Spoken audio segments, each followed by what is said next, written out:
Já vamos ter a Marina de volta com a gente. Muito obrigada, Marina. Aí, espera aqui que...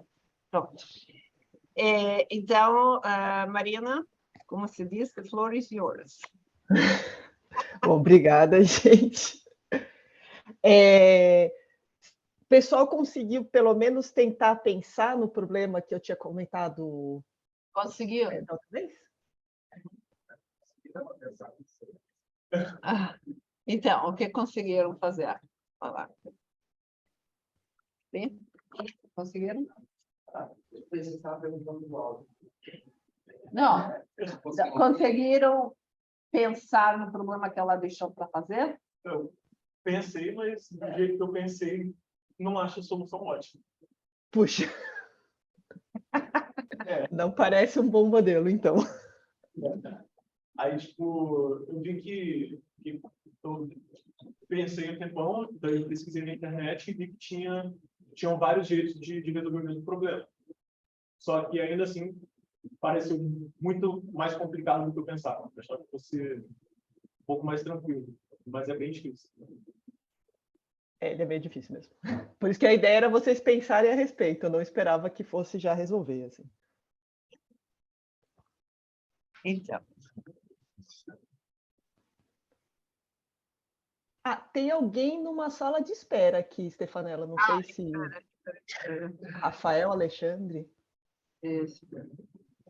Isso. Pronto. Eu não mexo em nada aqui, então. Não. Tá bom. Bom, então eu ia começar falando sobre uma possível modelagem daquele problema de empacotar retangulinhos num retangulão que a gente quisesse minimizar a largura.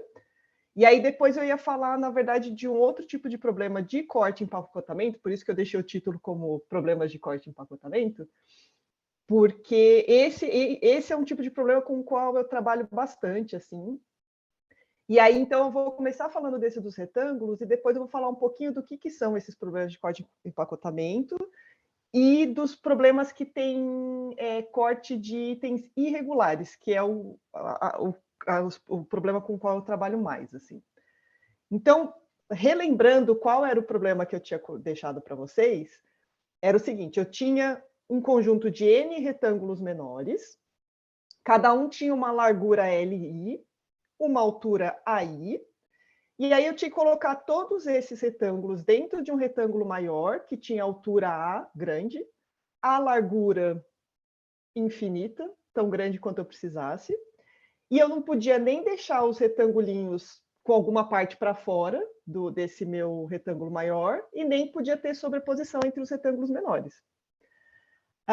E aí o objetivo era isso aí, de minimizar a largura usada do retângulo maior. Tá? Esse é um problema que a gente chama de problema de empacotamento de retângulo em faixa. Em geral, a gente usa faixa para dizer isso, que é um retangulão que ele é tão grande quanto você precisa e você quer minimizar o que você usa daquele retângulo. Tá? Então, em geral, eu vou falar ou em faixa, ou eu chamo de recipiente, esse cara onde eu ponho as coisas. Tá? E os retangulinhos, em geral, se eu não falar nada, eu vou chamar de item. É que eu estou meio acostumada a chamar assim. Então, se eu falar item, eu quero dizer o retangulinho. Se eu falar recipiente ou faixa, eu estou falando do retangulão. E se eu falar alguma coisa que vocês não entenderem, vocês me param também. Então, um jeito da gente resolver é o seguinte. Eu tinha comentado com vocês de pensar que o retângulo maior está no plano cartesiano e a gente coloca o canto inferior esquerdo dele no 0, 0. Tá? Porque aí o que a gente vai fazer? Para cada retângulo menor, para cada um desses itens, eu vou pegar um ponto de referência dele e aí eu vou ter uma variável associada àquele ponto de referência. Então, o que essa variável vai me dizer é onde no retangulão eu vou pôr o canto inferior esquerdo do meu retangulinho. Porque se eu coloco o ponto inferior esquerdo em algum lugar, eu já sei onde vão estar todos os outros pontos, porque eu já sei qual é a largura e qual é a altura do meu retângulo. Então, posicionar um vértice, por exemplo, significa posicionar todos. Tá? Então, eu vou ter uma variável associada a um dos vértices só e eu vou escolher, porque sim, o vértice inferior esquerdo dos meus retangulinhos. Mas poderia ser outro. Tá? Se você escolher outro, você tem que mudar algumas coisinhas, mas é tudo equivalente.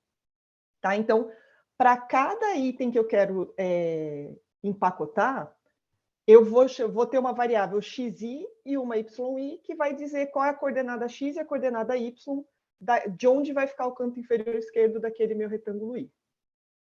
Tudo bem, as minhas variáveis? Tranquilo? Beleza. Então, eu vou ter essas variáveis. Então, para cada um dos n itens, eu vou ter duas variáveis. Então, eu vou ter duas n variáveis. E eu vou ter mais uma variável que vai dizer quanto da largura da minha faixa eu vou usar para colocar todos esses itens. Então, eu vou chamar de L grande, já que era a I e LI para os pequenininhos, azão para a altura do retangulão, Lão vai ser a largura do meu retângulo maior. Tá certo? Então, o meu objetivo é minimizar esse L grande. Tá certo? Então, as minhas variáveis vão ser essas. Vão ser as duas N associadas aos N retângulos pequenos e essa L associada à largura do meu retângulo maior.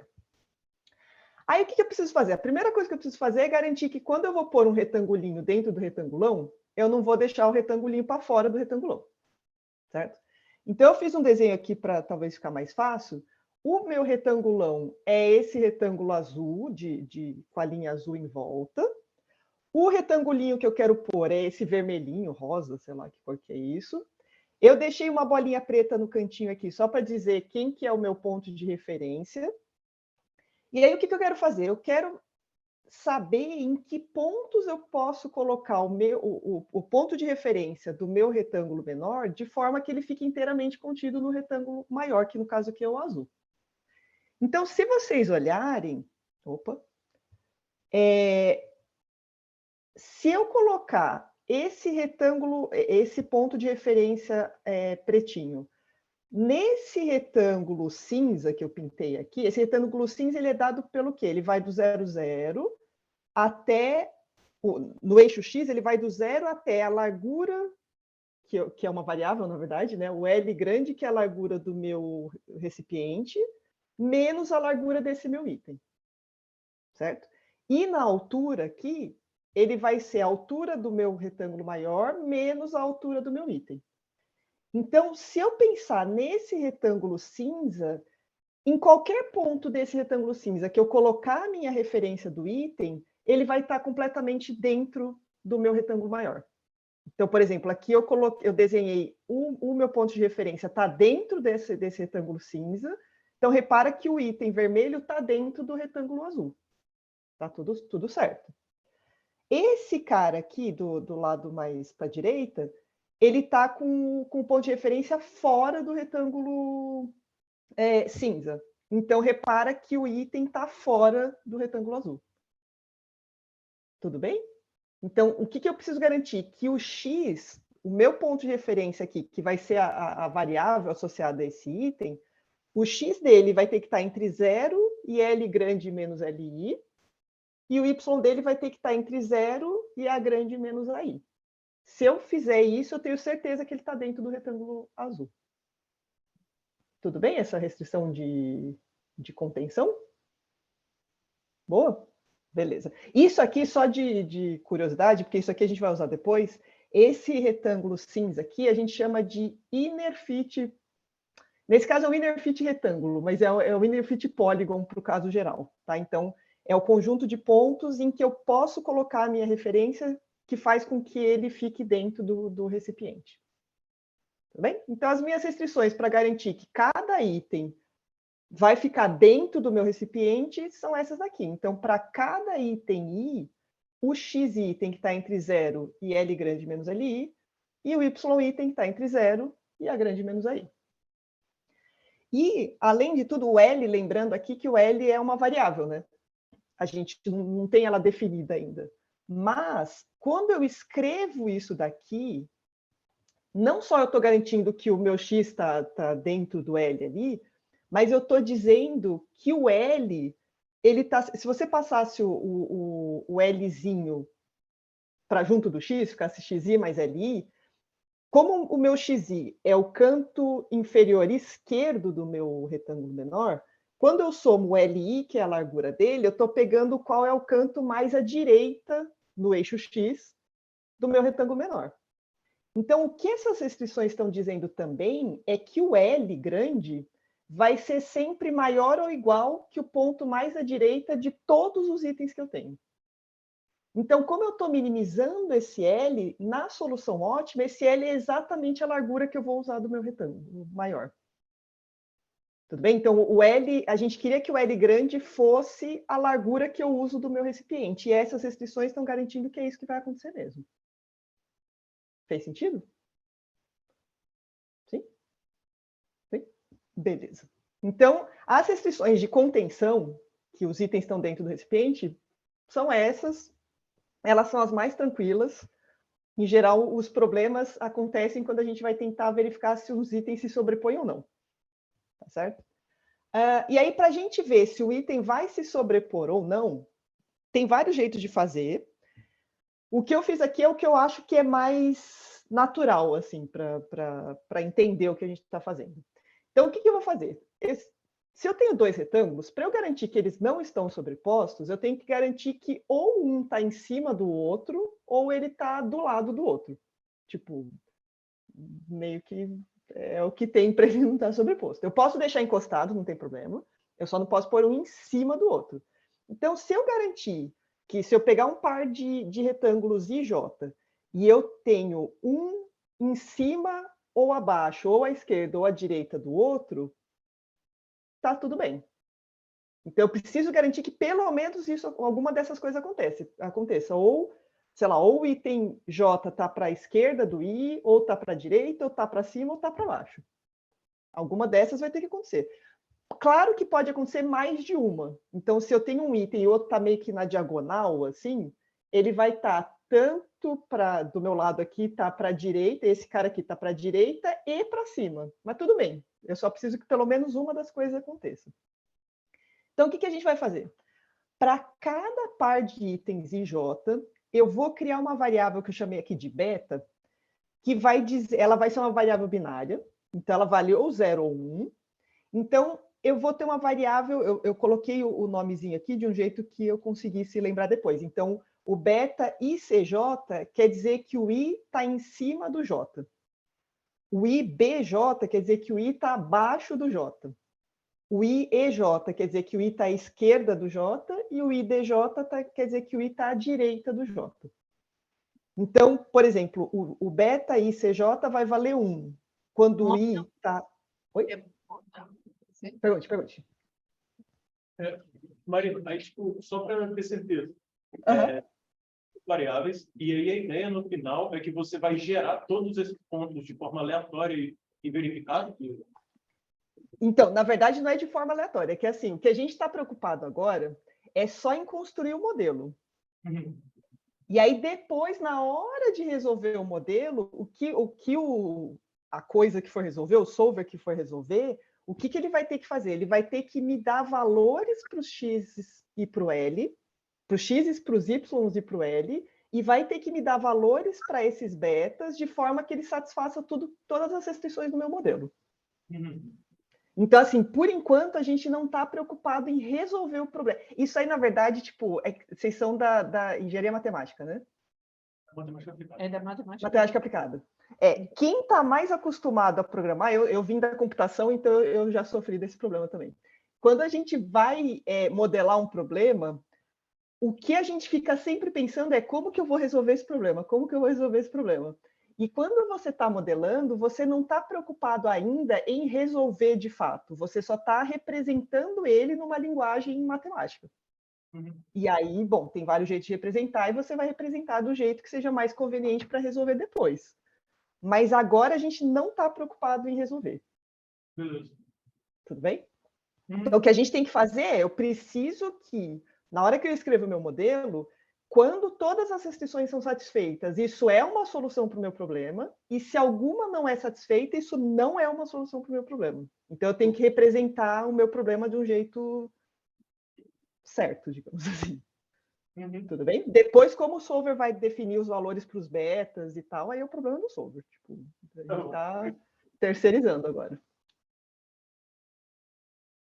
Ótimo. Beleza? Então, a gente vai ter... Repara que essas quantidades de variáveis aqui são um pouco grandes, né? Porque a gente vai ter, para cada par de itens, a gente vai ter uma variável que diz se um item está em cima, se ele está embaixo, se ele está à esquerda ou se ele está à direita do outro.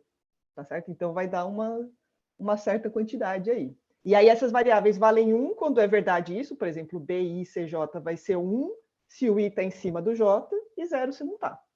Aí, o BI, o beta I, BJ vai ser 1 se o I está para baixo do J, 0 se ele não está. E analogamente para os outros.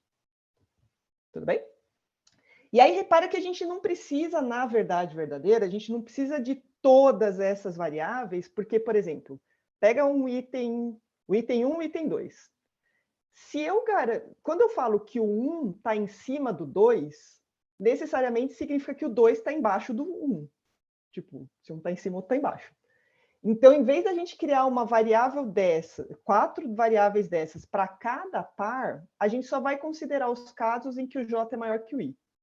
Eu não preciso comparar o I com o I, porque, sei lá, ele é ele mesmo, não preciso ver se ele está em cima dele ou embaixo dele, porque não faz sentido. E eu não preciso verificar se está para cima e está para baixo para o par e para o par trocado, assim, porque não faz sentido. Outro jeito de fazer isso seria o quê? A gente escolhe ou em cima e embaixo, ou esquerda e direita, e aí você faz para todos os pares. Porque se você garante que sempre ele está ou acima ou à direita, por exemplo, e eu faço para todos os pares, os da esquerda vão estar meio que contemplados já, e os de baixo também, porque se um está à esquerda do outro, o outro está à direita do um. Tá? Então, são modelagens equivalentes. Então, aqui eu escolhi colocar em cima, embaixo, esquerda e direita, mas eu só vou comparar itens que tenham J maior que I. Podia ser I maior que J também, tanto faz. É só para não verificar um cara e o outro, e depois o outro com um. Tudo bem? E aí, como eu quero garantir que pelo menos uma dessas coisas aconteça, ou está em cima, ou está embaixo, ou está à esquerda, ou está à direita, o que a gente faz? Se eu somar essas variáveis todas, então lembra que ela é 0 quando a coisa não acontece e 1 quando acontece. Então, o que eu estou pedindo é que a soma seja maior ou igual que 1. Isso quer dizer o quê? Pelo menos um deles tem que valer 1. Pode ser que tenha 2 valendo 1. Fisicamente não dá para 3 valerem 1 nem 4, mas em tese, pelo modelo, poderia. Também o que eu não quero é que todos sejam 0, porque se todos forem 0, quer dizer que eles estão sobrepostos. Tudo bem? Essa é a restrição? Sim? Tá, então agora a gente garantiu que pelo menos uma dessas coisas acontece, mas agora eu preciso fazer uma restrição, igual aconteceu no exemplo lá do estoque, da produção e tal. Eu tinha uma variável que indicava era 1 se acontecia uma coisa e 0 se não acontecia.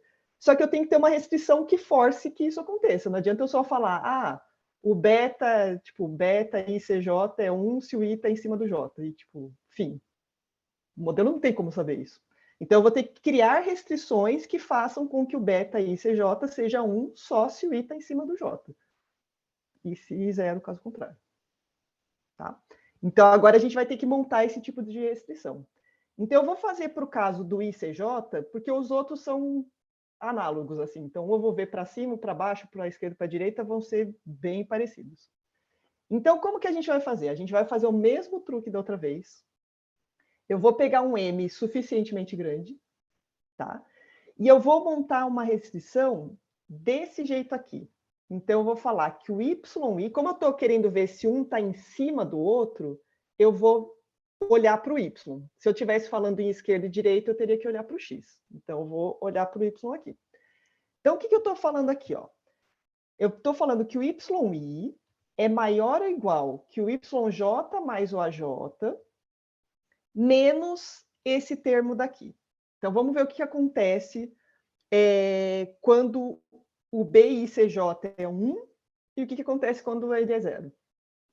Quando o BICJ é 1, isso significa o quê?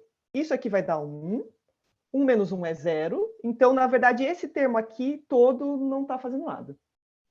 Então, quando o BICJ é 1, o que eu estou falando? Eu estou falando que o YI, que é o canto inferior esquerdo do item I, tem que ser maior ou igual que o YJ, que é o canto inferior esquerdo do item J, mais a altura do J. Então, eu pego a altura do J, pego onde está o J no eixo Y, somo a altura dele, estou falando que o Y do item está ali para cima, ou seja, o item que está em cima do J.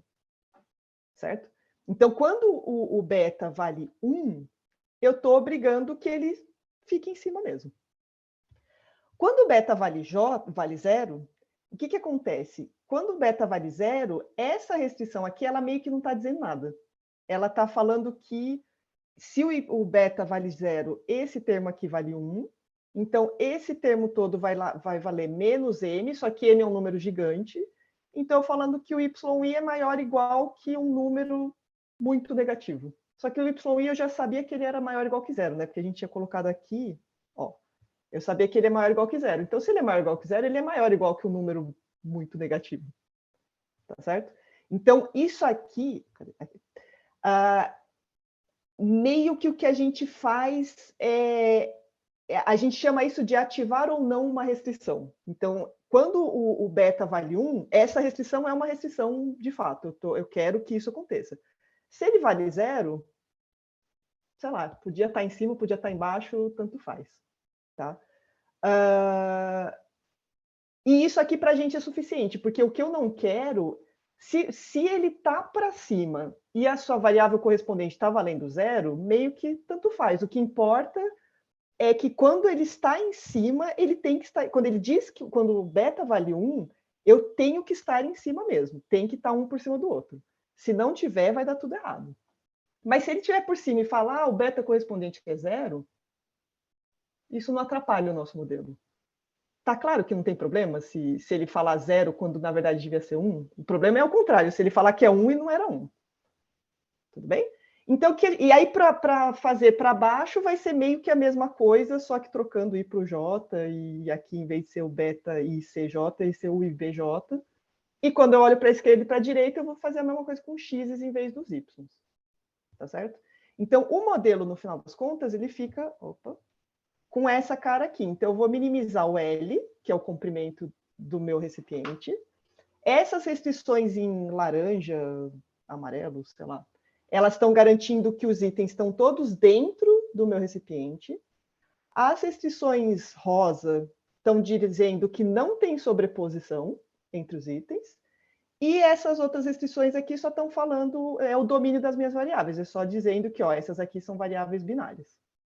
As outras variáveis, as x, as y e a L grande, não são variáveis binárias. São variáveis contínuas. Tudo bem? Então, repara que a grande quantidade de restrições e de variáveis estão justamente na não sobreposição. Essa é a parte difícil desse tipo de problema. Sempre é. Tudo bem? Sim. Isso é uma possibilidade, viu? Momento, tem uma pergunta aqui. Esse não é a única maneira de modelar Não.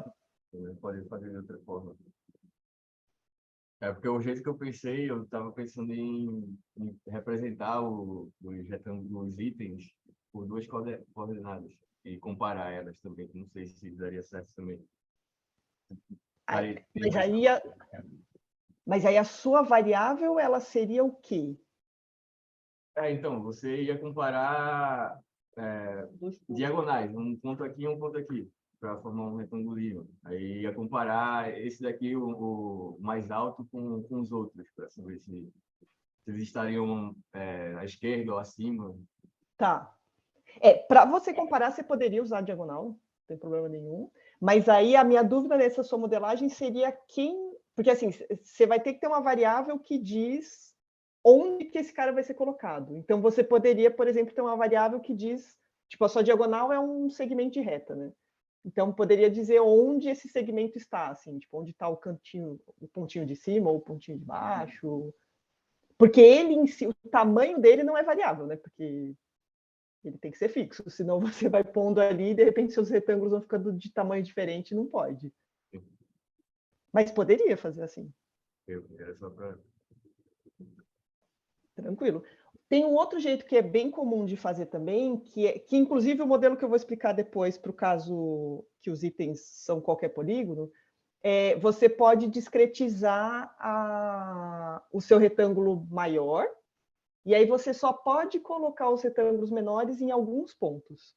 E aí o modelo fica completamente diferente, ele fica com ele fica com muito mais variáveis, mas em alguns casos pode ser interessante fazer isso. Mas assim, existem vários jeitos de modelar isso, tá? Tipo, vários. Eu só peguei o que para mim parece que é mais intuitivo, digamos assim. Obrigado. Mais dúvidas? Não? Então, os problemas de corte e empacotamento, basicamente são problemas que você tem uma coisa maior, e aí você quer ou encaixar coisas menores nessa coisa maior, ou cortar coisas menores dessa coisa maior, desculpa. Tá? Então, por exemplo, você tem... eu coloquei até uns desenhos aqui. Por exemplo, eu tenho um pedaço de couro e eu quero fazer uns sapatos desse negócio de couro. Então, o que você vai fazer? Você vai encaixar as partes que você tem que cortar do sapato ali dentro e depois você vai cortar. Então, quando você tem corte ou quando você tem empacotamento, em geral, o problema é meio que o mesmo, assim, porque você tem que colocar lá dentro as coisas, você não pode ter sobreposição entre elas, porque ou você está colocando duas coisas num lugar e dois objetos não ocupam o mesmo lugar no espaço, ou você depois vai ter que cortar aquilo, e quando você corta um e ele está sobreposto, vai faltar um pedaço. Tá? Então, nesses problemas, sempre você tem restrições que são de ficar dentro do objeto maior, e sempre você tem restrições de um não sobrepor o outro. Tá? E quase sempre a gente usa corte e empacotamento como sinônimo. Eles não são sinônimos, porque um você está empacotando, outro você está cortando. Mas, assim, quase sempre o que se aplica a um se aplica no outro.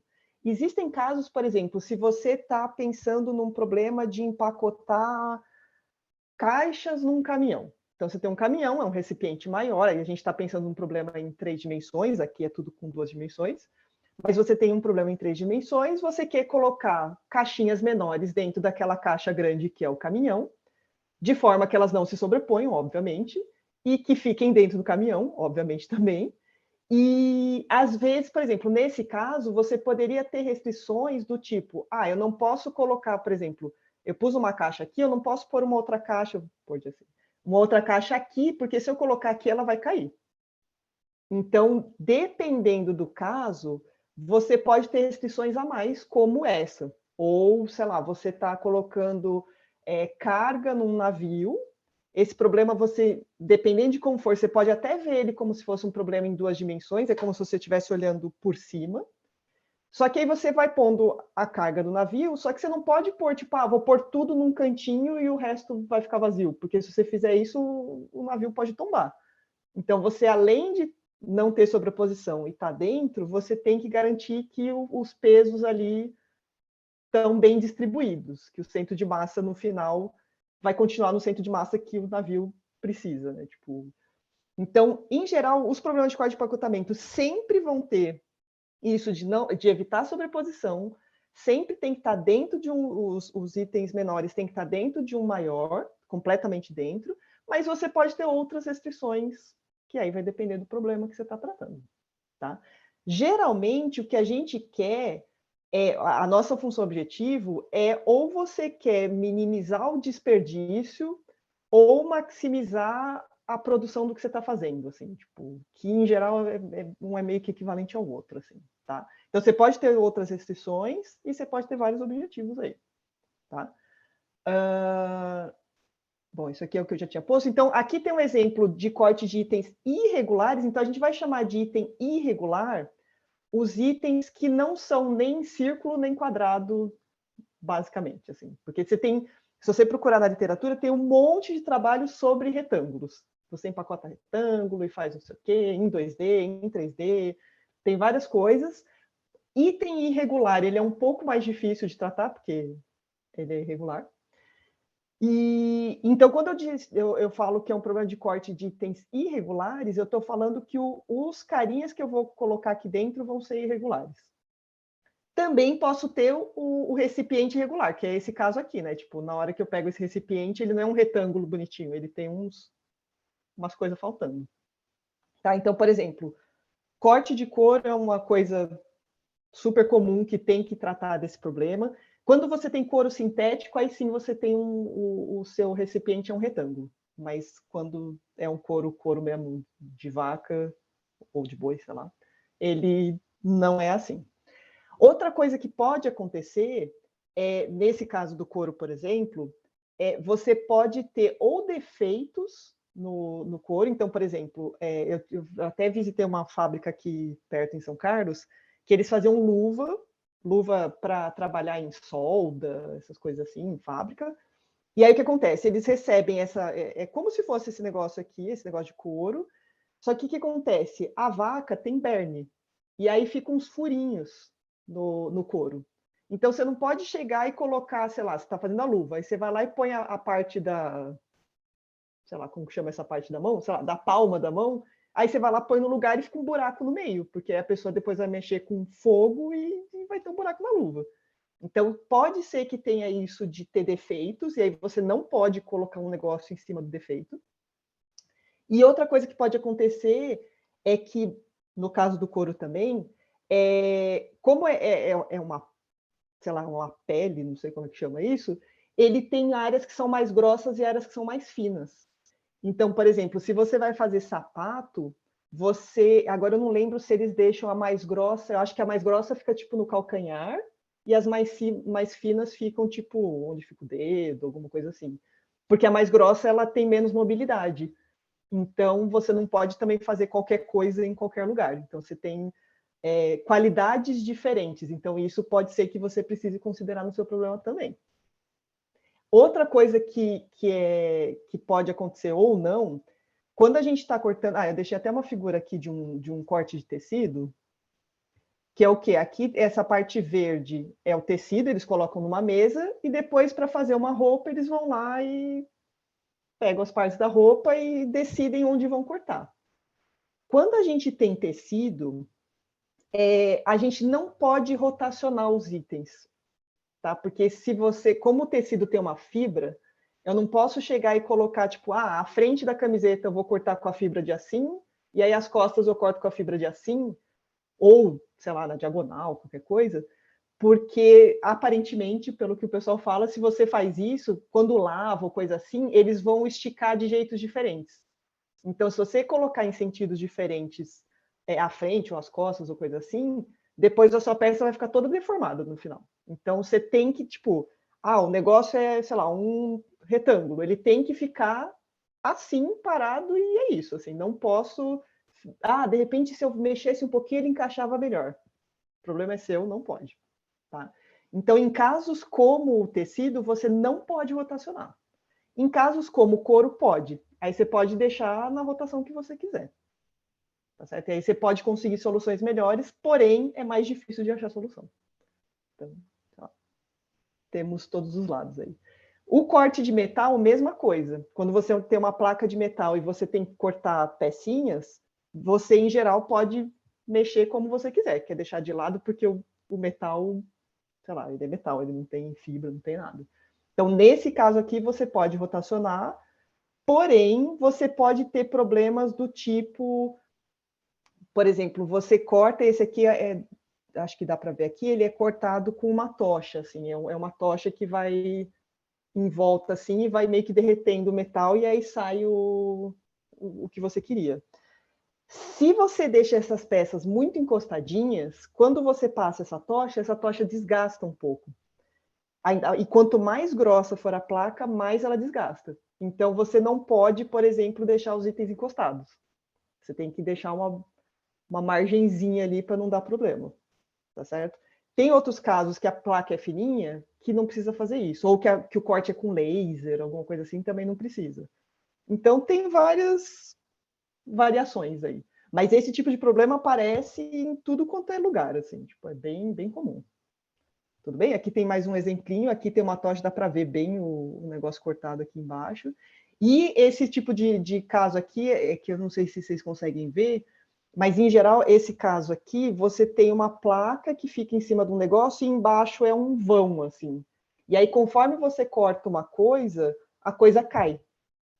Então, tem que tomar cuidado, dependendo da ordem que você faz as coisas, de repente você vai cortando tudo em volta, aí vai caindo, vai caindo, vai caindo, e de repente, tipo, caiu tudo, todo o meio e você não cortou as coisas do meio antes. Então, dependendo do que você tem que fazer, tipo, sei lá, você tem que decidir a ordem de cortar, você tem que cortar primeiro os do meio para depois cortar em volta. Então, várias variações assim que a gente tem, mas assim, esses problemas de corte de itens irregulares aparecem em muitos lugares, assim. Tudo bem? Marina, falando Diga, de diga. tecido, a Nancy da Unicamp, foi na palestra dela, ela tem um projeto de como tingir o tecido usando, como se chama? Fungos. Aquela mancha normalmente da umidade, sabe? Ah, sim, sim, Geralmente tipo... é mancha que você não gosta. Aham. Elas estão pensando usar aquela mancha para ajudar ela a se propagar, para atingir de maneira natural, sem usar aquele produto Coisa químico que é sintética. muito inquinante. Então, eles fazem tudo um estudo sobre o tecido, o tipo de fibra, para ajudar Aham. ela a propagar de maneira uniforme. Aí é bem interessante, assim, Nunca tinha ouvido falar. separar, porque uma atinge outra cor. É, no caso do tecido, eu falei que tem o negócio da fibra, mas nem é só isso. Às vezes, tipo, sei lá, o negócio é listrado. Aí, em geral, as pessoas não querem uma camisa que é, sei lá, listrada em pé na frente, assim atrás, na diagonal na manga. Pode ser estilo, mas em geral as pessoas não querem. Então, você tem que também, no caso do listrado, você tem um problema a mais que você tem que, tipo, meio que alinhar as listras, né? Porque você não quer, tipo, fazer uma camiseta listrada de assim, que na frente tá aqui, tipo, na frente tá assim e atrás tá assim, né? Tipo, ele não emenda. De fato, eu fui lá na Michigan State, lá tem um grupo que usa análise topológica do dado para estudar a superfície, para caracterizar a rugosidade da superfície, que seria um pouco equivalente a ela estudar a estrutura da fibra. Então, eu convidei o cara a dar a palestra aqui para os alunos. Então, vou falar para você quando eles vão falar online, porque ele usa outros métodos que ela, enfim. Ele Vai usa que a para fibra dá para metal, cortar, né? ele usa para metal, justamente, Tá, mas pode usar também para tecido. tá. Nada. Tá bom. Dependendo de como for a fibra, pode ser que dê para rotacionar também. É, Não sei. Em geral, as normais, assim, não pode. é. Tipo, o que, por um lado, você encontra soluções piores, que desperdiça mais, mas é bem menos difícil de resolver o problema. Então, sei lá, tem uma vantagem aí. Tá bom. Deixa eu... Beleza. Então, quando a gente vai resolver esses problemas, a gente tem que decidir várias coisas, assim. Então, a primeira coisa que a gente tem que decidir é como que você vai representar esses seus itens. Porque, por exemplo, se vocês olharem isso aqui, sei lá, são umas formas bem bizarras, assim. Você vai ter que escolher como que você vai representar isso, tá? Aqui já é uma coisa um pouco menos estranha, assim. Aqui tem umas coisas estranhas. Aqui também, ó, tem círculo, tem retângulo, mas tem um trevo aqui. Então, assim, as formas mais comuns da gente representar esses itens são a rasterização e polígonos. A rasterização, basicamente, é você fazer uma malha de pontos e discretizar o seu item.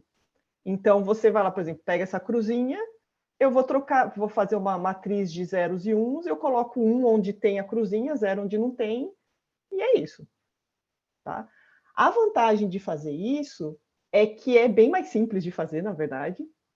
E você verificar quando eu tenho dois itens que são representados por essas matrizinhas, e eu quero verificar se tem sobreposição, basicamente eu vou somar uma matriz com a outra, e se eu estou juntando um 1 com 1, não pode. Eu só posso juntar 0 com 0 ou 1 com 0, certo? Porque 1 é onde tem item, 0 é onde não tem.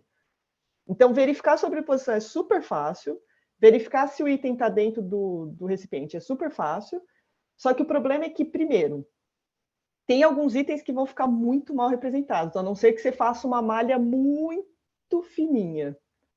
Só que o problema é que quanto mais fina a sua malha, mais espaço você vai gastar, né? Porque você vai representar isso por uma matriz. Então, você vai ter que ter uma matriz gigante para representar essas coisas. Então, assim, as coisas ficam fáceis de verificar, porém, você pode ter que gastar muita memória, no sentido que, às vezes, você nem tem o suficiente. Então, tudo vai ser assim, você vai ganhar de um lado e vai perder do outro. Então, você vai ter que escolher o que é mais conveniente para você, assim. Tá? Pergunta. Pergunte. Você estaria resolvendo um problema meio que na força bruta, né? Fazendo várias simulações, assim, não sei. Então, na verdade, de novo, a gente não está preocupado em resolver agora. Ok.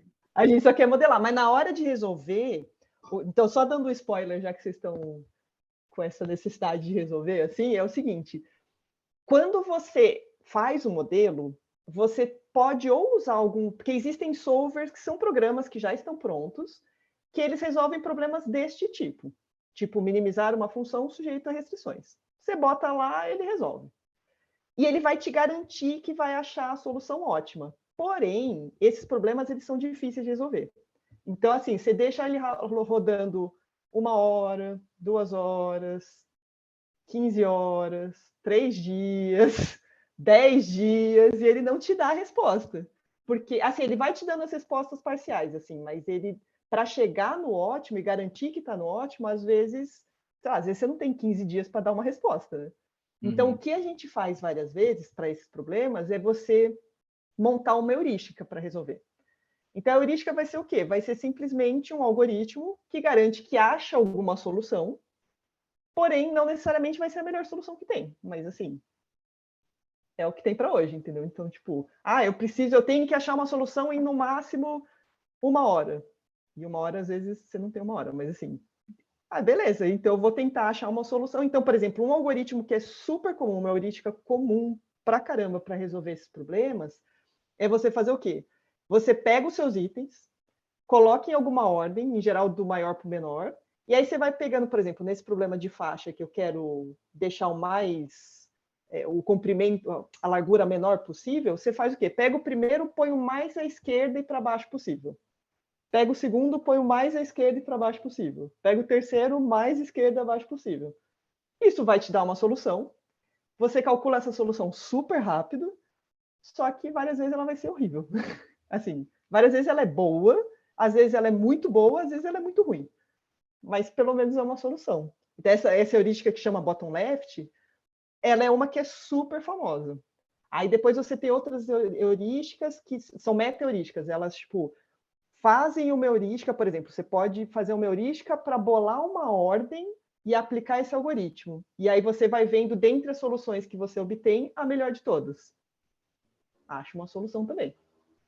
Então, assim, tipo, para resolver, a maioria dos lugares vai focar em heurística, em meta-heurística e coisas assim, porque para achar a solução exata, você vai achar no máximo para um problema com uns 20 itens, e eu estou chutando meio alto, assim.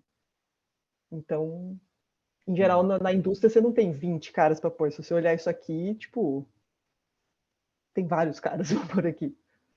Tá? Então, tipo, para resolver esses problemas, quase sempre você vai achar soluções por heurísticas. Que aí não vai por força bruta, porque força bruta vai ser, tipo, todas as opções, não dá para você achar todas as opções. Você vai ter que cortar de algum jeito aí. Sim. Tudo bem? Mais alguma dúvida?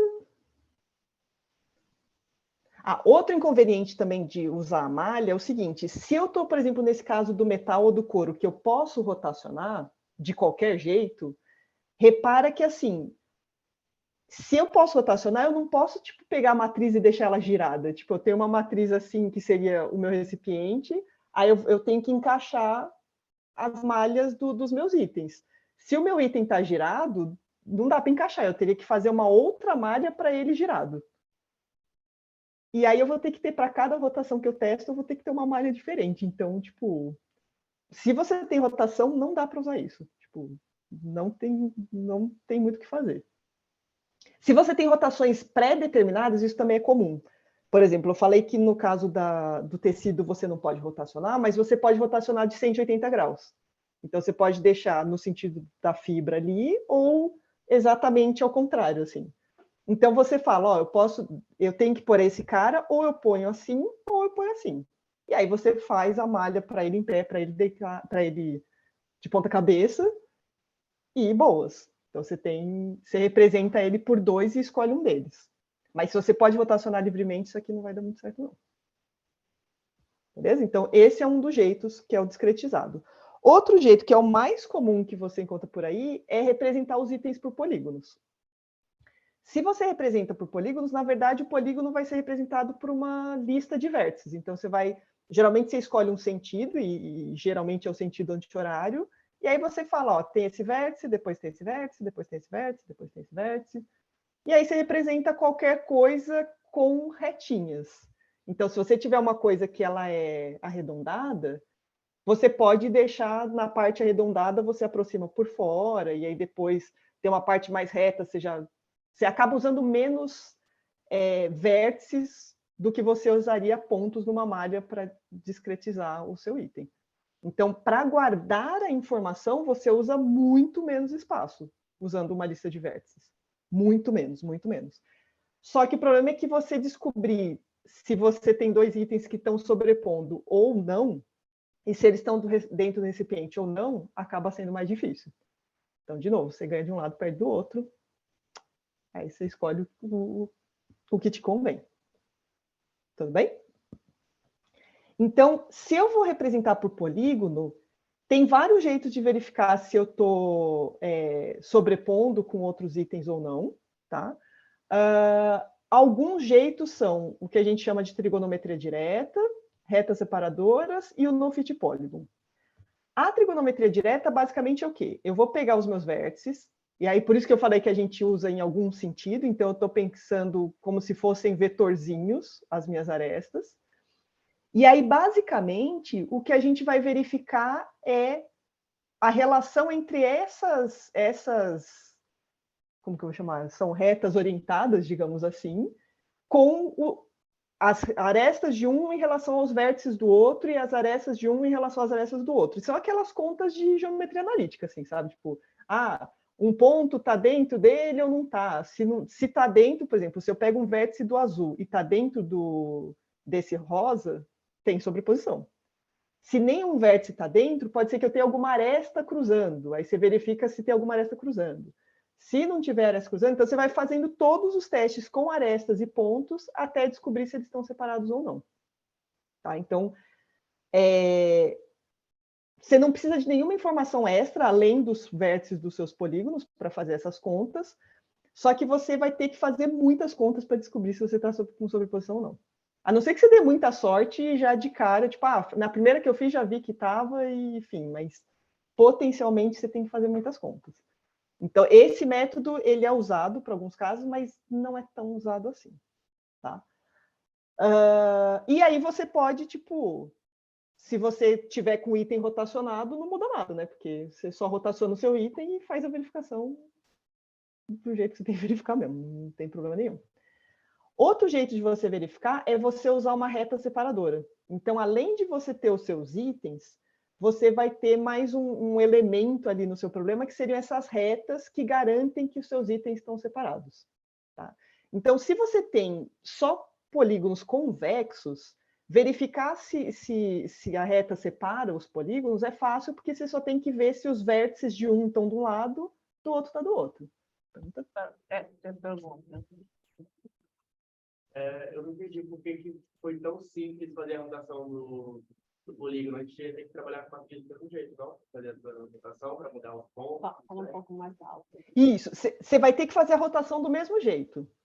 É que, no caso da rasterização, o que acontece? Você teria que fazer a rotação para ver como ele fica, só que aí você teria que refazer a sua rasterização. Tá. Porque, né, tipo, se isso aqui, em vez de ser uma cruz, fosse um X, essa matriz seria completamente diferente.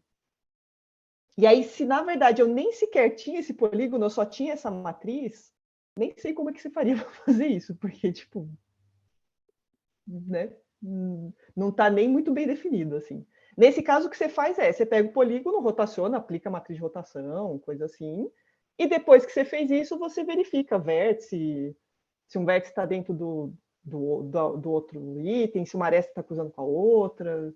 As contas que você faz com ele rotacionado ou não são as mesmas, só que antes você tem que rotacionar, né? Tudo bem? Ok. Então, é possível fazer rotação aqui. No outro caso, meio que nem dá. A não ser que você já tenha feito, tipo, eu sei que eu vou usar essas rotações, já faço a rasterização para cada uma delas e pronto. Assim. Nesse caso, você pode rotacionar quando você quiser. E aí, as retas separadoras é isso. Tipo, se você tem dois itens convexos, você vê se todos os vértices de um estão para um lado. Então, a sua reta aqui separadora ela teria uma direção também. Né? Se todos estão para um lado e todos os vértices do outro estão para o outro, é porque está separado. Senão, não. O inconveniente... Então, aqui também, eu posso rotacionar os itens e continua valendo que todos os vértices de um tem que estar de um lado, todos os vértices do outro tem que estar do outro lado. O problema é que aí eu vou ter que ter, para cada par de polígonos, eu vou ter que ter uma reta a mais. Então, além de ter os meus polígonos, eu tenho que ter uma reta para cada par, para garantir que está todo mundo sem ser separado. Isso para quando os polígonos são convexos. Quando eles não são convexos, o que a gente faz é o seguinte: a gente pega o cara que não é convexo, por exemplo, esse C, sei lá o que é isso aqui, a gente transforma ele em convexos, tá? Então, você particiona ele em polígonos convexos, e aí o que você faz é, por exemplo, nesse caso, eu tenho um cara convexo e o outro é não convexo. O não convexo tem duas partes, eu fiz uma retinha aqui para separar os dois itens convexos que formam o não convexo. Aí o que você faz? Você põe uma reta separadora para cada par de um... Seria uma reta para esse cara e esse, os dois são convexos, consigo separar os dois. E aí, quando eu olho para esses dois, eu não olho para o triangulinho de baixo. E aí eu faço uma outra reta para outra parte. Tá certo? Então, se eu garantir que tem uma reta separando esses dois e esses dois, é porque os itens estão separados. Tá claro que isso é verdade? Então, o que acontece é que eu vou precisar não só uma reta para cada par de polígonos, mas quando o meu polígono é convexo, eu divido ele em convexo. Quando ele é não convexo, eu divido em convexos, e aí para cada um deles eu vou ter que ter uma reta em relação aos outros todos. Então você vai ter mais reta ainda. Mas é uma possibilidade. Tá certo? E o outro jeito, que é o jeito mais comum que você encontra por aí, é o no-fit polygon. O no-fit polygon, o que ele é? Ele é um polígono que você constrói a partir de outros dois polígonos, que vai me dizer onde eu posso colocar um deles de forma que eu não bata no outro, que eu não sobreponha o outro. Então, como que a gente faz isso? Então, digamos que esse L vermelho está parado, eu já coloquei no meu recipiente, e aí eu quero saber onde eu posso colocar o triângulo azul. Então, o que eu faço? Eu não sei se dá para ver, mas o triângulo azul aqui embaixo tem um pontinho preto. Esse pontinho preto vai ser a referência do meu triângulo azul. E aí tem uma referência para o meu L vermelho aqui também. Aí o que a gente faz? A gente encosta um cara no outro. Então, a gente vai fazer isso, encosta. E aí o que a gente vai fazer? A gente vai deslizar o triângulo sempre encostando no L. Tá? Então, eu vou ficar andando com ele de forma que eu sempre encoste nele. Então, por exemplo, eu vou subindo, subindo, subindo. E aí, o que eu vou fazer? É como se eu tivesse um lápis no ponto de referência. Então, o caminho que eu vou fazendo, eu vou riscando, assim. Conforme eu ando, eu vou riscando. Então, por exemplo, agora, se eu for para cima, continuar indo para cima, o triângulo vai separar do L. Então, o que eu faço? Eu começo a ir para dentro do L, porque eu tenho que me manter encostado. Aí eu vou indo e vou riscando. Então, fui lá, risquei. Não dá para ver, mas tem um risquinho preto ali entre os dois. Agora eu não posso ir mais para dentro, porque senão eu vou sobrepor. Então, o que eu faço? Vou para cima para me manter encostando. Então, eu vou para cima. Opa, vou para cima. Agora eu não posso ir mais para cima, porque senão eu vou separar. Então, eu vou para o lado. E eu vou para o lado até enquanto eu estou encostando. Ó, se eu for um pouco mais para o lado, eu vou desencostar. Então, agora eu vou começar a ir para baixo. Então, eu vou para baixo. Agora eu vou deslizar assim meio na diagonal para ir encostando no triângulo. Depois eu vou para o lado e depois eu subo de volta. Certo? Então, esse esse cara cinza aqui é o meu no-fit polygon. Então, o que significa esse no-fit polygon? Então, se esse L está colocado nesse lugar aqui, eu sei que colocar o ponto de referência do meu triângulo em qualquer ponto na borda dessa região cinza vai me deixar o triângulo encostado no L. Se eu colocar o meu ponto de referência fora da região cinza, eu estou separada do L. E se eu colocar o ponto de referência dentro da região cinza, significa que eu tenho sobreposição entre o L e o triângulo. Então, o que eu fiz? Eu troquei, no caso da trigonometria direta, eu tinha que trabalhar com as arestas e com os vértices para verificar se tinha sobreposição ou não. Agora, eu só preciso verificar se um ponto, que seria a referência do meu triângulo, nesse exemplo, está dentro, fora ou na borda desse polígono cinza. E fazer essa conta é muito mais fácil do que ver todas as combinações de aresta com aresta e vértice, não sei o que lá. Então, usar o no-fit polygon, a desvantagem é que você tem que construir o no-fit polygon, e ele não é tão simples assim de construir. A vantagem é que na hora que eu vou usar, fica muito mais fácil de fazer as contas. Tudo bem? Sim? Existem várias técnicas para construir o no-fit polygon, tá? Que a gente está supondo que isso aqui é um dado, assim. Então, quando a gente usa o no-fit polygon, a gente faz o quê? Para cada par de itens, a gente constrói os no-fit polygons e isso vem como entrada do nosso problema, assim, ele é um parâmetro. Então, você supõe que alguém fez essa conta e está te dando ele pronto. Na prática, você tem que fazer, né? Mas para o nosso modelo, a gente vai supor que já está dado isso aqui. Tudo bem? Sim? A vantagem é que a conta fica mais fácil, você faz tudo antes. A desvantagem é que, bom, ele não é tão simples assim de calcular. E se você tiver rotação, o no-fit polygon muda. Então, por exemplo, se esse triângulo, em vez de estar em pé, ele tivesse deitado, na hora que eu vou deslizando aqui, ia dar outro desenho. Então, o no-fit polygon ele serve para uma dada rotação. Se você quiser outra rotação, você teria que rotacionar e montar ele de novo. Tá certo? Então, se você tem rotações, pode não ser a opção mais conveniente usar o no-fit polygon. Tá certo? É que a grande maioria dos trabalhos não usam rotações, ou usa rotação fixa já.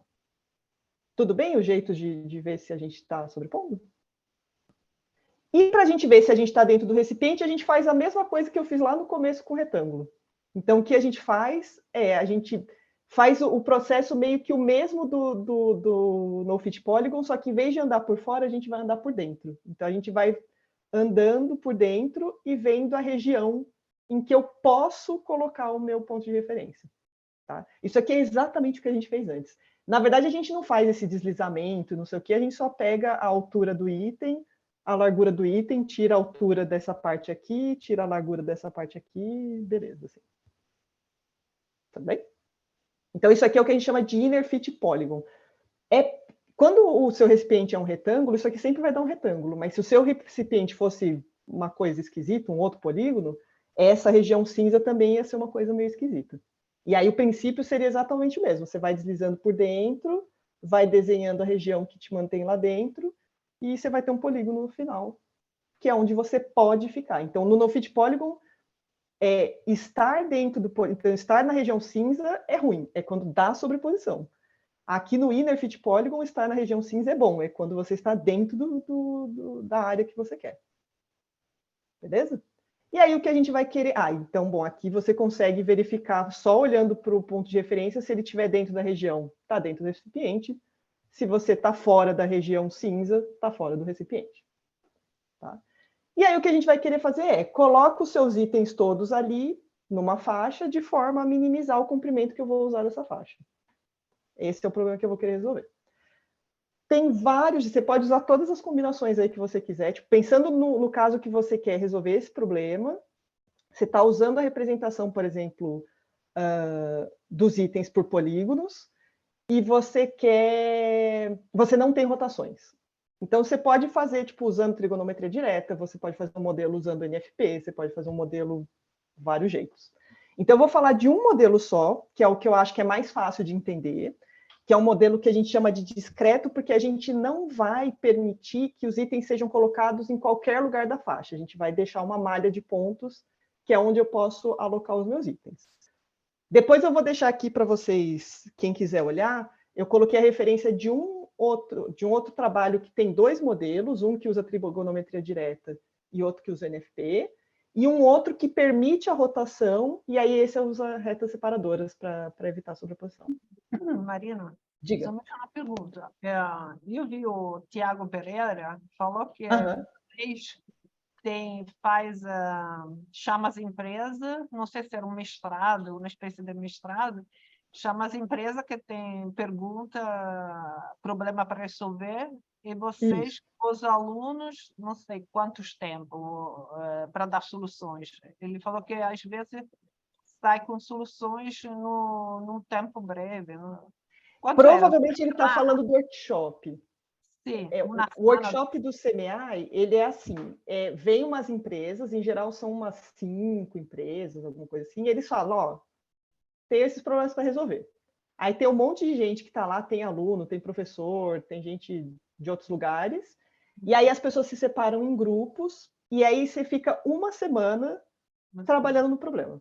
E aí, às vezes, dependendo do tamanho do grupo, às vezes, sei lá, o grupo se divide em subgrupos, e aí um trabalha de um jeito, um do outro, e aí é meio que assim, é bem intenso, digamos assim, que fica, tipo, das 8 da manhã até 10 horas da noite, todo dia lá, tipo, tentando resolver, e o pessoal dando ideias e tal. Aí, em geral, você não resolve todo o problema, mas pelo menos você tem um início ali, assim, tipo. E aí, às vezes, o que acontece é, esse início parece que faz sentido, aí a empresa faz um convênio e o pessoal continua trabalhando nisso, assim. Então, isso tem sempre, acho que, em geral, em julho. Em julho, porque seria bom levar isso para cá. É bem interessante. Eu já vi isso acontecer em Barcelona, o CRM faz isso de maneira Na Inglaterra tem também. em Barcelona tem, mas eles, porque não sei, com formação do CRM, deve ter uma parte com... A gente já tem um aluno, ex-aluno nosso fazendo um mestrado desse tipo lá, mas aqui a gente ainda não tem esse tipo de... Na matemática aplicada, assim, na engenharia matemática, a gente não está fazendo isso. Eu acho que seria uma boa se você pudesse vir pessoalmente convencer aqui. Se vocês quiserem, assim, tipo, toda vez que tem esse workshop aí, porque, na verdade, tem aluno de IC, tem aluno de mestrado, tem aluno de doutorado, tem pós-doc, tem pesquisador, tem tudo misturado. Assim. A gente pode mandar os nossos alunos ir para lá? Podem vir. Era isso que eu ia sugerir. De repente, pega um grupinho, já veio gente de Minas. Eu lembro de ter gente de Lavras, de BH, veio um pessoal de Campinas. Bom, de Campinas, São Paulo, que é tudo perto aqui, né? Perto. E aí pode vir, porque aí se vocês vêm, aí você já vê o que faz sentido para vocês, o que não faz, tal. Talvez a gente deveria mandar também coordenadores. Que seria bom alguém, tipo, um adulto aí junto. Ok, tá bom. Então, assim. Deixa a gente informada. Assim que, daqui a pouco eles devem avisar quando que vai ser o próximo. Aí, assim que eu souber, eu passo para vocês aí. Tá bom. Mas é bem interessante, é uma experiência, assim, cansa, mas é uma experiência bem interessante. Tá bom, vai lá. Beleza. Então, esse modelo aqui, que eu acho que dentre esses é o mais simples de entender, como que vai fazer? Então, a gente vai ter... a gente só vai permitir colocar os itens em um conjunto de pontos, e isso que vai facilitar a modelagem. E aí, o que a gente vai fazer dependendo do caso, você pode ter muitos itens que são várias cópias da mesma coisa. Então, por exemplo, se você vai fazer sei lá, você tem um lugar que faz camisetas. A frente, as costas, a manga, não sei o quê, de uma camiseta P, ela é igual e você vai fazer, sei lá, 100 daquelas, 1000 daquelas. Então, você não precisa representar a manga 1000 vezes e a frente 1000 vezes e as costas 1000 vezes. O que a gente vai fazer a gente representa os itens uma vez e fala quantas cópias você quer daquela coisa. Se você tem todos os itens diferentes, aí não faz muito sentido fazer isso, mas quando você tem muitos repetidos, isso poupa bastante espaço. Assim. Tá? Então, o que a gente vai fazer a gente vai ter, para cada tipo de item, eu vou chamar de T o tipo de item, e eu vou ter uma quantidade QT de cópias daquele item. Tá? Os nossos itens vão ser representados por polígonos. Bom, e aí você vai ter T grande poligoninhos, tipo, tipos de polígonozinhos para colocar na nossa faixa. Cada um tem uma quantidade QT de cópias. Além disso, o que a gente vai fazer é que a gente vai ter um dos vértices do nosso polígono como sendo a referência para... Que é a mesma coisa que a gente fez com o retângulo. A gente escolhe um vértice para dizer onde ele vai, porque a partir do momento que aquele vértice está lá, o resto já está definido também, né? Se eu já sei qual que é o polígono e onde esse cara está, o resto vai por consequência. Uma outra coisa que a gente vai guardar é o seguinte: para cada tipo de item T, a gente vai olhar qual é o ponto mais à direita daquele item. Tá? Porque como a gente vai ter que minimizar a largura, a gente vai ter que calcular esses pontos mais à direita. Então, eu vou chamar de XTM grande, que é o maior valor de X para aquele polígono T. Tudo bem? Isso aí a gente vai usar depois para na hora de calcular, minimizar o comprimento. Assim. Aí a gente vai fazer igual no caso do retângulo, a gente vai supor que a nossa faixa está no plano cartesiano, o canto inferior esquerdo está no 0, 0, igualzinho a gente fez naquele primeiro. E aí a gente vai fazer o quê? Eu vou pôr no desenho que é mais fácil. Então, essa parte cinza aqui seria o meu recipiente. E ele está com o canto inferior esquerdo no 0, 0. Aí eu vou pegar esse recipiente, eu vou discretizar ele, e eu vou fazer uma discretização uniforme. Então, eu vou fazer o quê? As colunas eu vou andar de GX em GX. Aí você define o GX conforme a sua necessidade. E no Y eu vou andar de GY em GY. Então, essa distânciazinha aqui no X é GX e no Y é GY. E aí, como que a gente vai fazer? Para cada ponto aqui que eu tenho dentro do meu recipiente, que aqui é onde eu vou poder colocar os meus pontos de referência dos meus itens. O que eu vou fazer? Eu vou pegar para cada ponto e eu vou dar um número para eles. Então, esse primeiro ponto vai ser o 1, aí eu vou subindo, assim. Então, o de cima dele é o 2, 3, 4, 5, 6. Na hora que eu chegar lá em cima, tipo, esse ponto é o 8, eu volto para a próxima coluna, é o 9, 10, 11, 12, só para dar um número para esses pontos todos. Tudo bem? Sim? Então, para cada ponto, coluna C e linha R, eu vou ter um ponto que eu vou chamar de D, e aí essa aqui é a formulinha que dada a coluna e a linha, eu sei qual que é o número do ponto. Tá? Rão é o número de linhas. Tá? Então, basicamente, essa conta dá exatamente essa numeração aqui. E depois a gente só vai falar as coisas em função do D, não em função da linha e da coluna, só para economizar um pouco aqui de espaço. Tá certo? Para a gente garantir que os itens estão dentro da nossa faixa, a gente vai usar o Inner Fit Polygon, igual eu tinha falado.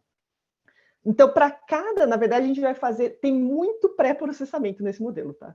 Então, o que a gente vai fazer? Para cada item do tipo T, a gente vai ter um conjunto de pontos que a gente vai chamar de IFP, de Inner Fit Polygon T, que vai representar os pontos onde eu posso colocar esse item de forma que eu fique dentro da faixa. Então, eu vou pôr um desenho aqui. Imagina que o meu item do tipo 3 é esse triângulo. Então, se eu calcular o Inner Fit Polygon, vai dar esse retângulo cinza que está aqui no meio. Só que lembra que a nossa faixa, a gente não vai deixar ela contínua, a gente tem uma malha que representa ela. Então, o que a gente vai fazer? A gente pega esse retângulo cinza e vai ver todos os pontos da malha que estão dentro desse retângulo cinza. Então, o que vai ser de entrada para a gente vai ser esse para o item 3, do tipo 3, eu vou chamar de IFP3, esse conjunto de pontos cinzas. Então, eu vou fazer isso para o item do tipo 1, para o item do tipo 2, do item 3, o 4, para todos os tipos que eu tiver, eu vou construir esse conjunto de pontos. Então, isso, para o meu modelo, é uma coisa dada. Só que se você vai resolver isso, você vai ter que pegar cada um dos seus itens, fazer esse cálculo, montar esse conjunto e passar para o seu modelo. Tudo bem? Então, isso aqui são os pontos. Então, o IFP do item, do item do tipo T, vai ser um conjunto de pontos onde eu posso colocar aquele item que vai me garantir que eu vou estar dentro da minha faixa. Tá? Uma coisa importante é o seguinte, lembra que o comprimento da minha faixa não está determinado, né? A gente quer minimizar esse comprimento, a largura aqui. Só que para a gente poder montar, vou voltar aqui, para a gente poder montar essa malha de pontos, eu não posso falar que tem o D infinito, porque em tese eu poderia ir aumentando, aumentando até para sempre aqui no X. Então, o que a gente faz? A gente precisa de um conjunto de pontos de tamanho finito. Então, a gente faz o quê? A gente não sabe qual é o comprimento que a gente vai ter, mas a gente faz um limitante para ele. Então, por exemplo, se você pegar todos os itens e você pegar a largura deles e somar todas, eu sei que a largura que eu vou precisar no final vai ser no máximo isso, porque na pior das hipóteses eu coloco um item atrás do outro e pior que isso não vai ficar. Tipo, espera-se que fique melhor, mas pode ser que não dê, né? Então, o que a gente faz? A gente estima esse tamanho, então você pode somar essas larguras todas, e aí você tem um limitante para esse cara para você definir quantos pontos você tem. Tá certo? Porque a gente vai precisar desses pontos, então eu esqueci de comentar isso. Tudo bem o IFP de cada item? Desculpe, aqui o problema inicial é, quero produzir, sei lá, 20 daquela unidade, qual seria o L optimal? Mais vezes, como a sua vaca tem o contrário, tem L finito, a pergunta pode ser quantos triangulinos posso encaixar? Tem também... Pode. Você tem variações que é, tipo, o caso do tecido, a gente usa isso como sendo infinito, e você fala, quero pôr todo mundo, minimizando o comprimento. O outro problema mais comum, tem dois mais comuns, que são, o L é finito, então, por exemplo, uma placa de metal, ele tem um tamanho que é aquele tamanho. Aí você pode ou querer maximizar o espaço que você usa ali, então, de todos os itens que eu tenho para fazer, eu vou pôr o que maximiza ali, pode ser que alguns fiquem de fora, porque pode ser que não caiba tudo. Ou você, tipo, eu tenho que produzir todo mundo. Então, o que você faz? Eu vou ter que pôr todos os itens, talvez eu precise de várias placas de tamanho finito, só que você vai usar a menor quantidade de placas possível. Então, tem esses três são os mais comuns. Então, tem a faixa, é o que você minimiza a largura. O que a gente chama de problema da mochila é o que você quer pôr tem um recipiente só e vai pôr tudo que você conseguir lá dentro de forma a minimizar o desperdício. E tem o problema que a gente chama de bin packing, que é quero minimizar a quantidade de placas que eu vou usar para cortar todo mundo. Esses são os mais comuns. Assim. Aqui a gente está fazendo da faixa porque para modelar fica mais fácil. Assim. Os outros você tem que ter uma variável que diz se ele é cortado ou não. Então, você vai ter mais uma variável binária, então achei que era mais fácil começar pelo mais simples. Beleza?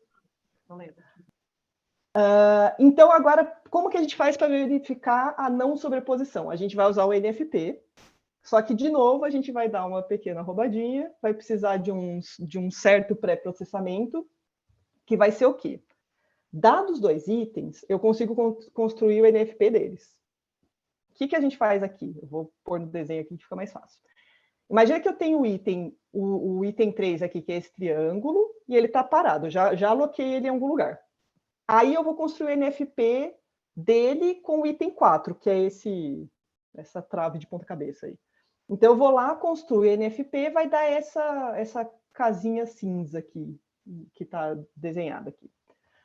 Então o que eu vou fazer? Eu vou construir o seguinte, dado que o item 3 está num certo ponto D, então nesse exemplo aqui de baixo, eu peguei o item 3, que é o triângulo, coloquei o ponto de referência dele no ponto 24. Então, se eu coloquei ele no 24, o meu NFP ele seria essa casinha cinzinha aí. E aí, se essa casinha cinzinha estivesse aqui, esses pontos que estão marcados em X são os pontos em que eu não posso pôr o item 4, porque senão eu teria sobreposição com o meu item 3. Então, o que a gente faz? A gente vai fazer para cada item, em relação a outro item, colocado em cada ponto da malha, você vai construir um conjunto desses. Então, vai ser coisa pra caramba, assim, tipo, então, e se eu colocasse esse triângulo, em vez de pôr no 24, eu colocasse aqui eu acho que é o 32, esse ponto do lado. Aí você vai ter outro conjunto de pontos que é proibido para colocar o item 4. E se ele tivesse sei lá, num para baixo, outro conjunto. Tudo bem? Então, para cada ponto da malha, para cada par de itens, eu construo um conjunto desses. Isso é tudo a entrada do meu modelo. Tudo parâmetro. Tá? A gente pode economizar um pouquinho. Por exemplo, aqui, se eu colocasse, em vez de colocar no ponto 24, eu colocasse no ponto à esquerda, que seria o 16, o triângulo ficaria para fora. Então, a gente nem considera esse caso, porque, tipo, não dá para pôr o triângulo no ponto 16. Então, não vou construir o NFP do item 3 com o item 4 para o ponto 16, porque nem dava para pôr o triângulo ali. Então, eu só vou considerar os pontos onde eu posso pôr o triângulo. Se eu não pudesse pôr o triângulo lá, porque ele ficaria para fora, você já não constrói esses conjuntos. Tudo bem? Então, temos que calcular todas essas coisas para começar a montar o nosso modelo. Mas aí depois o modelo fica mais simples, porque todo o trabalho foi feito antes, basicamente.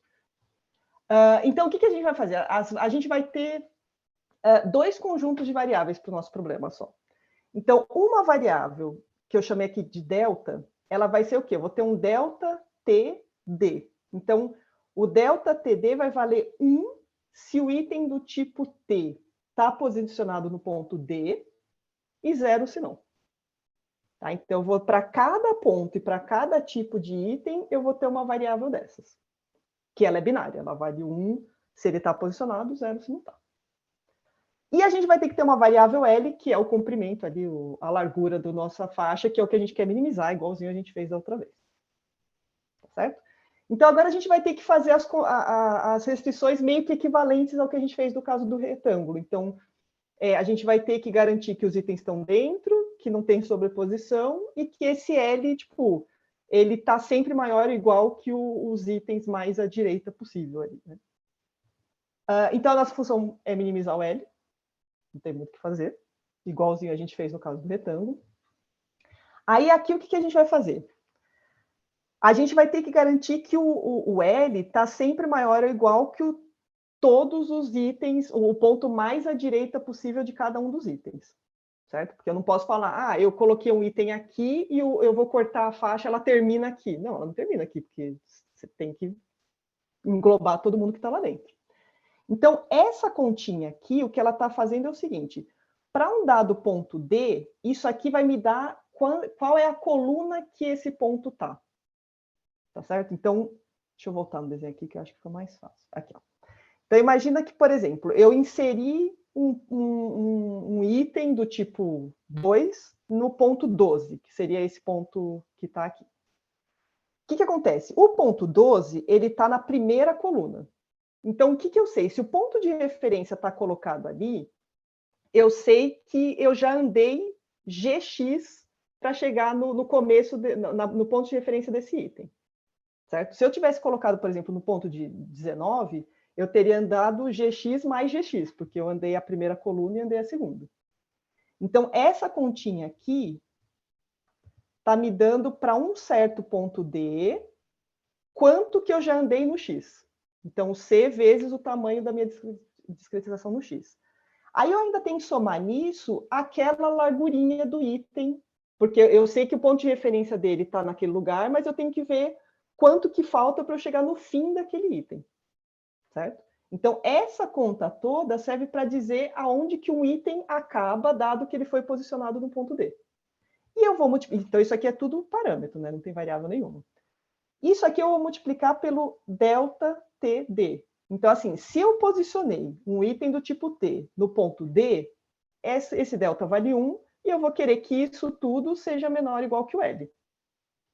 Se eu não posicionei um item do tipo T no ponto D, tanto faz, eu não preciso verificar nada, porque eu não coloquei ele lá, então não vou fazer conta nenhuma. Então, isso aqui está dizendo que o L é maior ou igual que 0 e L é maior ou igual que 0, então não tem que fazer nada. Tá certo? Então, quando eu posiciono um item em algum lugar, eu tenho que garantir que o final dele está antes do L. Se eu não posiciono, não tem que ver nada. Tudo bem essa parte? Sim. Beleza. Aí, outra coisa que eu tenho que garantir é que, lembra que eu tinha cópias de um certo item, né?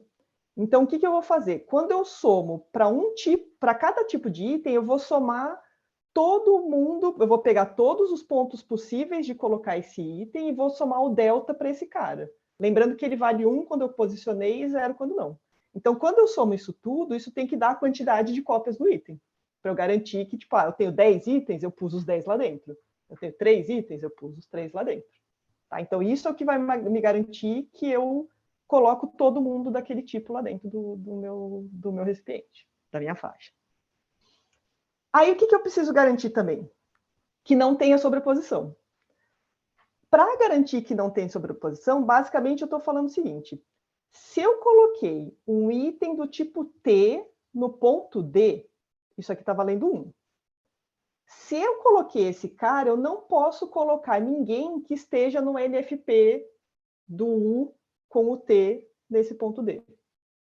Tá certo? Então, se eu coloquei alguém em 1, eu não posso colocar alguém que deixa proibido.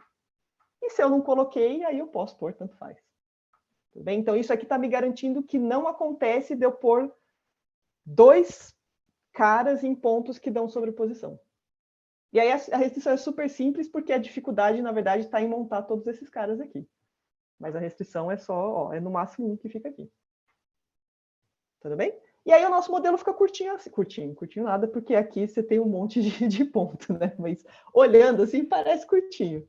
Então aqui a gente está minimizando a função, aqui eu garanto que o L está para frente de todo mundo, aqui eu garanto que coloquei todas as cópias, aqui eu garanto que não tem sobreposição, e aqui eu estou dizendo que as variáveis são 0 e 1. Então, lembrando que aqui, por exemplo, aqui, ó, para cada tipo, para cada par de tipos de item, para cada ponto dos permitidos para ficar dentro do item, que é o IFP, e para cada um dos pontos do NFP desses caras, eu vou ter uma restrição dessa. Então, ele fica... Quando eu tenho muitos tipos de itens diferentes, isso aqui fica muito grande.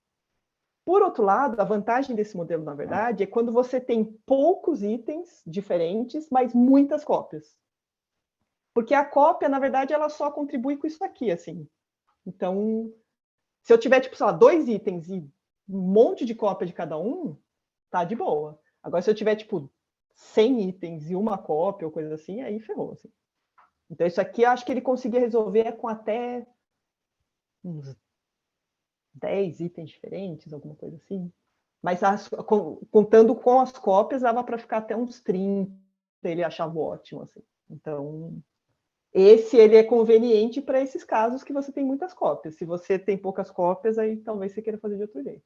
E mais um detalhe, eu falei que a gente acha o ótimo, não sei o quê, mas é o ótimo para essa discretização.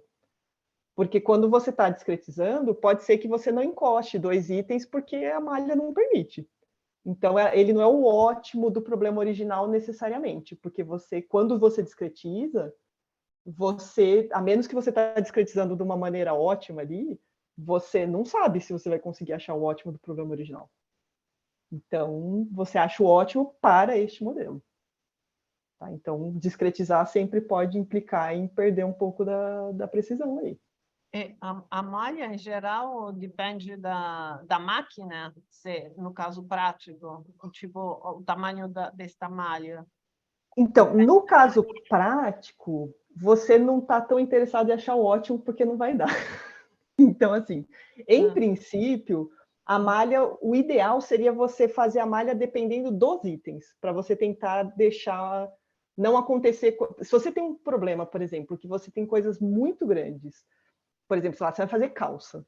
A calça tem a parte da perna, que é enorme, e aí você tem a parte do cinto, que, sei lá, é um epsilon perto do resto, assim. E aí o que acontece? Se você faz uma malha que ela é boa para o negócio do cinto, para o negócio da calça, você vai gastar um monte de ponto desnecessariamente. Mas se você faz uma que é boa para calça, para a perna, o cinto nem tem onde pôr. Você vai pôr um cinto, o coisinha aqui, o outro vai ficar aqui, assim. Então, em geral, se você quer achar, teoricamente, quer achar uma coisa boa, você deveria fazer em função dos itens que você tem. Na prática, em geral, você acaba discretizando assim, de 1 em 1. Se for um item muito grande, de, sei lá, 5 em 5. Eu não poderia fazer a calça separada do cinto? Faz o cinto, Então, é a calça. Quando você tem coisas muito grandes, aí já chega na parte de como você resolve, assim. Quando você tem muita disparidade, assim, você tem uns itens muito grandes e uns muito pequenos, uma heurística que funciona bem é você fazer o quê? Primeiro você considera só os grandes. Aí você resolve o problema com os grandes. Depois os pequenininhos, eles acabam se encaixando nos buraquinhos que sobraram dos grandes. Então você tipo fixa os grandes e fala, é como se você tivesse um recipiente que tem defeitos. O defeito é como se onde você já colocou alguém é um buraco, porque você não pode pôr outra coisa lá. E aí você fala, tá bom, fixa esses caras, resolve agora para a galera que faltou. E aí, em geral, se for uma diferença muito grande, você acaba conseguindo encaixar nos buraquinhos. O problema é quando eles não é tão grande a diferença. Aí você decidir onde você separa grande de pequeno, não necessariamente é tão simples assim. Mas nesse caso da calça, sim, você pode fazer isso. E vai cabendo nos retalhinhos que sobraram, tá beleza. Assim. Tudo bem o modelo aqui? Tudo bom, sim? Tudo bem. Sim.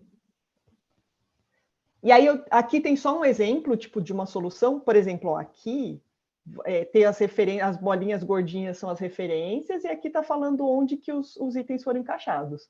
Então, por exemplo, ó, o 1 e o 4, eles estão encostadinhos. Se você colocar o 3, tipo, você poderia passar o 3 aqui para o lado, mas aí teria que fazer o desenho mesmo. Mas assim, se você passasse o 3 para o lado, o 2 eu não consigo encostar um pouquinho para a esquerda para encostar em cima e sem sobrepor um de baixo, assim. A malha tinha que ser um pouquinho mais fininha para poder permitir que eles encostassem. Tudo bem aqui? Sim. Então é só um exemplinho. Aqui eu deixei já as sugestões dos artigos que eu falei. Esse aqui, ele trabalha com as coisas contínuas, não é ponto discreto da malha, pode pôr em qualquer lugar. São 2 modelos. E esse aqui usa as retas separadoras, porque você pode rotacionar quanto você quiser. Aí o problema fica não linear, aí você tem que usar outras coisas para resolver e tudo mais. Beleza? E aí eu só deixei umas variações aqui, tipo, que a gente pode considerar, que é o que eu falei lá no começo. Você pode ter irregularidade no recipiente, tipo, a borda pode ser tudo esquisita, pode ter uns buracos no meio, pode ter zonas de qualidade. Você tem aquele negócio de você ter tamanho fixo, o seu recipiente. Você pode ter incerteza em alguns dados, e aí você tem que fazer coisas completamente diferentes, tipo, sei lá, você já está... Quando você vai produzir, sei lá, camisetas, a não ser que você faça sob encomenda, que em geral as fábricas não é bem assim que elas funcionam, você tem que produzir um tanto torcendo para as pessoas comprarem, assim, você não sabe quanto que você tem que fazer de cada um e tal, então você tem uma incerteza associada, e aí você pode ter outros cenários, tipo, num cenário pessimista aconteceria isso, então tem várias coisas que dá para fazer aqui. Eu ia fazer uma pergunta exatamente sobre isso, sobre a Australia também. Aquela questão da demanda. A gente poderia também considerar um passo meio que intermediário, sei lá, colocar algum tipo de problema estatístico também. Tipo, a gente quer minimizar o estoque que vai sobrar, só que a gente não sabe quantos itens vão sobrar no estoque, não sei. Existe uma coisa que chama programação estocástica, que é você fazer o quê? Você tem cenários, e bom, aí para você definir o cenário, você vai ter que fazer um estudo estatístico aí para ver o que tem. Você tem os cenários e a probabilidade dos cenários acontecerem. Uhum. E aí o que você faz é meio que assim, eu quero minimizar o custo esperado. Então, na programação estocástica, o mais comum é a estocástica de 2 estágios, que é o quê? Num primeiro estágio, quando você ainda não sabe o que vai acontecer, você tem que planejar alguma coisa. Então, por exemplo, preciso planejar quanto de tecido eu vou ter que encomendar para eu poder cortar as coisas. Só que eu não sei qual vai ser a minha demanda. Então, mas eu sei, eu tenho uns cenários ali possíveis. Então, o que você faz? Num primeiro estágio, você vai lá e compra baseado na esperança que você tem das demandas. Aí depois que, tipo, o segundo estágio tá bom, conheci a demanda, o que eu faço agora? Porque, assim, às vezes, sei lá, a sua demanda foi maior que você esperava, foi menor, e aí você vai ter que, tipo, agora eu vou calcular o empacotamento, baseado no fato de eu ter cortado esse tanto. Então, esse tipo de problema, ele é muito mais difícil de resolver, tá? Tipo, muito mais difícil. E aí o que você faz é isso, você minimiza o custo esperado, assim. Por exemplo, de sobrar coisa em estoque, ou você não ter para vender, às vezes você tem uma demanda maior e você não cortou, então você pode penalizar isso, porque chato, né? A pessoa vai lá, encomenda e não tem, assim. Então, você pode fazer esse tipo de coisa. Ou você faz algum estudo estatístico antes para definir uma demanda e depois você supõe que aquela demanda vai ser aquela, é determinístico, e resolve o problema determinístico. Os dois jeitos podem ser feitos, assim. Mas em termos de achar a solução ótima para esses problemas já é muito difícil. E você consegue só para casos bem pequenos e tal. Quando é no caso estocástico, aí, se você tiver tipo, mais do que 2 cenários, já se resolve para 5 itens, assim. É muito pouco. Mas na prática é isso que você vai ter que fazer, né?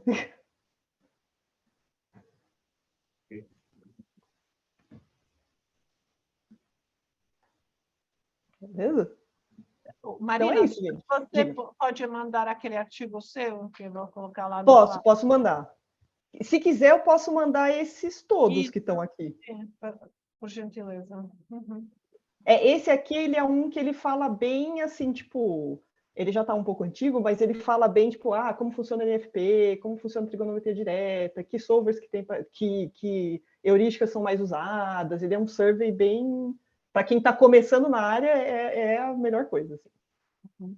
Mas aí eu mando esses 4 aqui para vocês. Gente, vamos agradecer.